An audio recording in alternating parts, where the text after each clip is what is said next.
My grandma used to tell me scary stories when I was little. There's one I only just remembered. Series, It's Starting to Come Back to Me. Part 2. Sorry I missed the title. On Part 1, I barely slept that night. Hardly at all. I'd close my eyes and try to relax, but every time I did, I'd imagine a face pressed against my bedroom window, staring in at me. And when I did finally get to sleep, I had nightmares. Bad ones. I had them all week, in fact. Dreams about disembodied eyes watching me in the dark, and long fingers reaching out to touch my exposed skin. It wasn't any better when I was awake either. Not really. The shower was the worst. That's when Grandma's story really got to me. I'd never thought about it before, but suddenly I had trouble shutting my eyes in there. I'd be standing beneath the beating water, shampoo running down my face, and as soon as I squinted my eyelids closed, I'd hear Grandma's words running through my head. 5 seconds is fine, and 10 is just about okay too.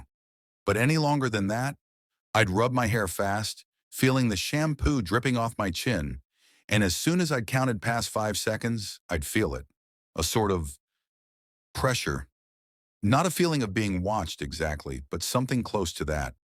I'd run my fingers faster and faster through my hair, frantically trying to get the suds out, and the ready blackness behind my closed eyes coupled with the rush of water in my ears would feel like a held breath, like the silence before a scream. The seconds would race through my mind, and I'd be so desperate to open my eyes again that I'd sometimes do it before my hair was rinsed fully clean, and my eyes would sting with shampoo. But before I shut them again, I'd always be sure to peer out through the steam glass door of the shower cubicle, just to make sure I was still alone. It wasn't long before Mum realized something was up. She heard me crying out in my sleep one night and came in to comfort me, asked me what the matter was, and it all came out. I told her about Grandma's stories and about Mr. Longfingers. She got this look on her face when I was telling her, like she used to get with me when I'd made her really mad. This wide-eyed, angry look. Only this time she wasn't angry with me. She was angry with Grandma. My parents' room was next to mine, and sometimes if I pressed my ear against the wall, I could hear them talking in there. Soft whispers. That night, though, after Mum was satisfied I wasn't scared anymore, and she'd gone back to her room, the whispers weren't soft at all. Oh no. I heard Mum hissing to Dad about Grandma, about the story she'd told me. Mum's voice floated through the wall, sharp and crisp. You know what your fucking mother said to him now, don't you, Simon? Dad's response was an unintelligible mutter. She's told him there's a monster that'll get him if he shuts his eyes in the shower. A monster. The poor kid's been having nightmares about it all week. Seriously, Simon, you'd better say something to her tomorrow morning. First thing. Or I will. Grandma came to visit me in my room the following night. That time, as she perched on the end of my bed, there were no stories. Nothing like that.